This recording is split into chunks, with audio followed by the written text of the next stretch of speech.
Ini ada sebat nggak? Aduh. Terlebih lagi ya. Tolong. Sip. Kita mulai nih ya. Udah lama nih nggak syuting nih. Let's go. Mulai.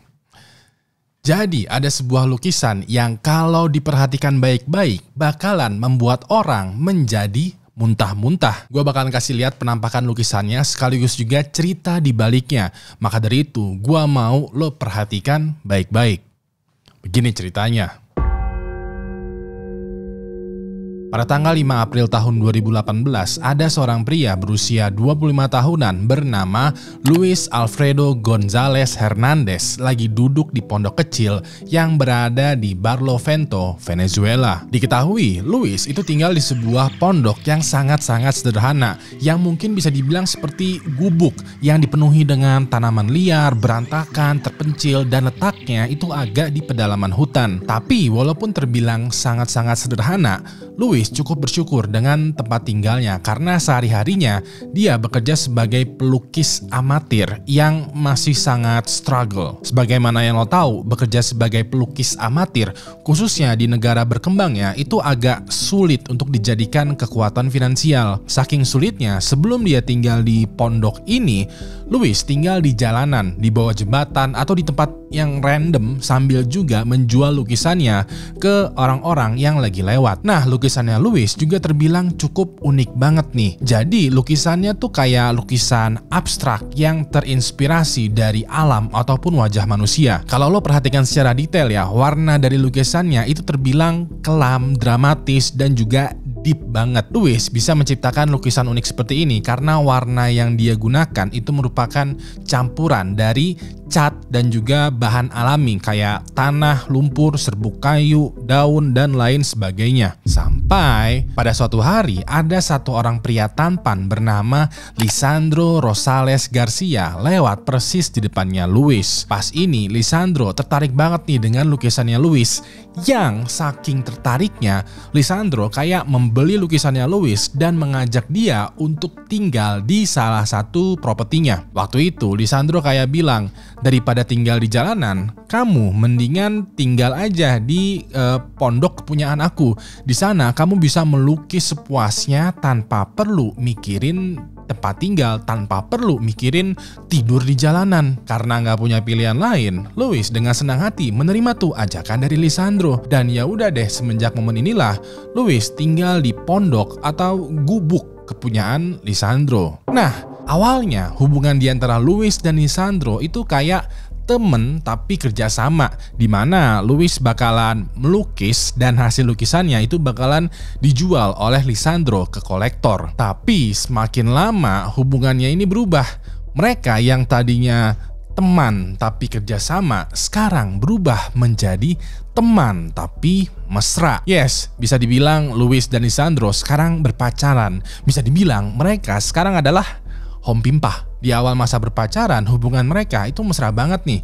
Lisandro bakalan datang ke pondoknya Luis setiap hari untuk main pedang-pedangan. Tapi semakin lama intensitas kedatangannya Lisandro semakin berkurang. Yang tadinya datang setiap hari, sekarang jadinya tuh datang seminggu sekali, lalu sebulan sekali, dan ujung-ujungnya malah menghilang sama sekali. Gara-gara ini, Luis sekarang menjadi galau. Selama 2 bulan terakhir, Lisandro kan tiba-tiba aja menghilang tanpa jejak dan juga tanpa kabar. Luis udah berusaha tuh mencari keberadaannya Lisandro, tapi nggak banyak yang bisa dia lakukan karena pada dasarnya Luis itu tidak begitu mengenal Lisandro. Background persisnya tuh nggak tahu dia. Yang Luis tahu tentang Lisandro adalah ya Lisandro itu kan orang yang menampung gue, berpacaran dengan gue, dan udah segitu aja. Luis baru sadar nih kalau dia tuh nggak tahu keluarganya Lisandro, nggak tahu teman-temannya, bahkan juga nggak tahu tempat tinggalnya Lisandro aslinya itu di mana. Jadi dikarenakan Luis merasa galau, kangen, tapi juga stres, dia limpahkan seluruh perasaan ini dengan membuat lukisan abstrak yang terinspirasi dari Lisandro. Ya udah deh, sambil 2 minggu nih, Luis melukis sambil juga mengenang kembali kebaikannya Lisandro. Bentuk lukisannya kalau gua boleh deskripsikan itu seperti tumbuhan, persisnya daun besar berwarna biru gitu ya. Terus juga ranting-ranting berwarna hitam dan juga bunga-bunga berwarna merah. Luis memang tidak melukis wajahnya Lisandro, tapi dia kayak mendedikasikan lukisan ini untuk mengenang Lisandro. Menurut Luis, lukisannya ini cocok banget lah dipasang di antara lukisannya yang lain, yang bentukannya itu ada yang berupa lukisan wajah dari seorang pria yang dibuat atau dicat menggunakan tinta merah, dan juga lukisan dari wajah seorang wanita yang dibuat atau dicat menggunakan tinta biru. Sampai sesaat setelah dia meletakkan kuas catnya dan ingin menikmati keindahan lukisannya ini, tiba-tiba aja Luis mendengar suara ketokan keras dari pintu depan. Luis langsung tersentak, kaget nih ya, karena suara ketokannya itu kayak orang yang lagi menggedor-gedor pintu depan gubuknya. Luis dengan perlahan dan berhati-hati jalan tuh ke pintu depan dan membukanya. Dan ternyata yang menggedor-gedor pintu depan tadi adalah segerombolan polisi. Pas ini, Luis nanya dong ke salah satu polisi yang ada di depan pintu, yang ada di hadapannya, kayak, "Ada apa ya Pak?" Si polisi bukannya menjawab, malah balik nanya. Dia kayak, "Kemana perginya Lisandro?" Luis yang selama 2 bulan terakhir ditinggal Lisandro tanpa kabar menjawab, "Teing." Pada momen ini, polisi yang ada di hadapannya Luis langsung men-tackle Luis, memborgolnya dan memaksa keluar dari gubuknya. Di saat yang bersamaan juga, beberapa polisi itu langsung masuk tuh ke dalam gubuknya Luis. Beberapa polisi itu langsung mengamankan kuas, cat, dan juga beberapa perlengkapan lukisannya. Pokoknya seluruh isi gubuk yang berantakan ini yang punyanya Luis itu polisi mau amankan. Tapi begitu mau mengamankan lukisannya Luis yang berupa tanaman wajah pria dan wajah wanita ini dan lukisan lainnya lah ya, ada satu polisi yang tiba-tiba aja keluar dari gubuk lalu muntah-muntah. Ternyata jadi selama ini pihak kepolisian itu sudah melakukan investigasi perihal misteri dari Lisandro yang tiba-tiba aja menghilang. Pada tahap proses investigasi, ternyata yang menghilang secara misterius itu nggak cuma Lisandro doang, melainkan ada 6 orang yang ikutan menghilang secara tiba-tiba juga. Nah, ujung dari investigasi beberapa kasus orang yang hilang ini adalah Luis. Dan ternyata Luis bukan hanya seorang pelukis amatir yang hidupnya sederhana, yang hidup gelandangan, yang hidupnya ditampung tapi ujung-ujungnya ditelantarkan oleh Lisandro. Enggak cuy, enggak.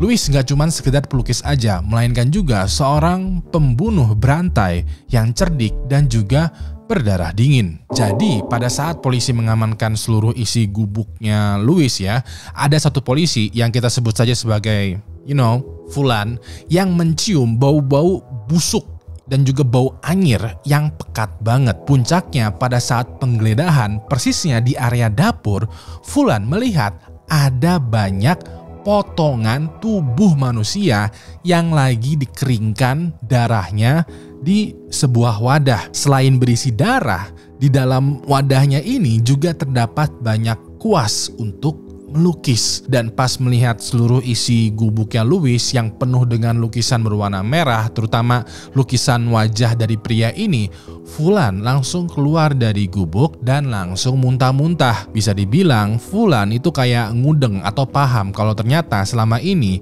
Luis melukis menggunakan darah manusia. Dan dugaannya Fulan itu terbukti benar, bahkan juga terbilang lebih parah lagi. Jadi setelah proses investigasi, olah TKP dan juga uji lab, hasilnya adalah banyak dari lukisannya Luis itu mengandung darah, abu jenazah, pecahan tulang, dan organ dalam tubuh manusia. Dan ketika lukisannya diuji kecocokan DNA dengan kasus 6 orang yang hilang secara misterius, termasuk juga Lisandro, hasilnya adalah cocok. Bisa dibilang 6 orang yang menghilang secara misterius, termasuk juga Lisandro, mereka nggak beneran menghilang, melainkan dihabisi dan juga didaur ulang oleh Luis menjadi sebuah lukisan. Tapi pada saat proses interogasi, Luis bercerita kalau dia tidak menghabisi Lisandro, melainkan Lisandro sendirilah yang meminta untuk dihabisi lalu diabadikan menjadi lukisan. Sama halnya juga dengan 6 korban lainnya, Luis bersaksi kalau dia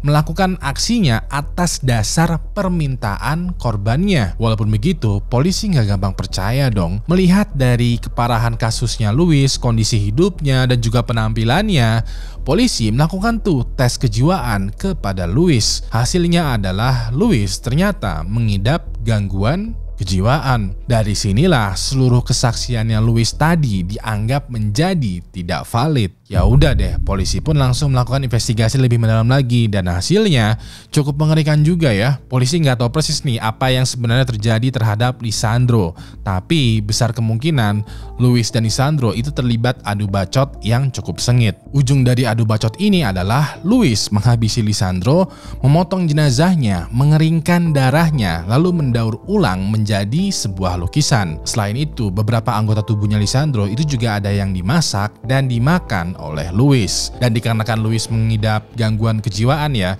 dia kayak memblokir ingatan seluruh peristiwa tadi, lalu mengganti ingatannya ini dengan Lisandro pergi menghilang tanpa jejak. Gara-gara inilah Luis menjadi galau dan menyalurkan perasaan galaunya dengan cara melukis. Yang padahal lukisan yang Luis dedikasikan untuk Lisandro sebenarnya terbuat dari darah dan sisa jenazahnya Lisandro. Dan nasib dari 6 orang yang hilang secara misterius besar kemungkinan juga sama atau mirip seperti Lisandro. Sampai saat ini Luis masih mendekam di penjara di Venezuela, namun belum bisa diadili dikarenakan menderita masalah mental yang serius.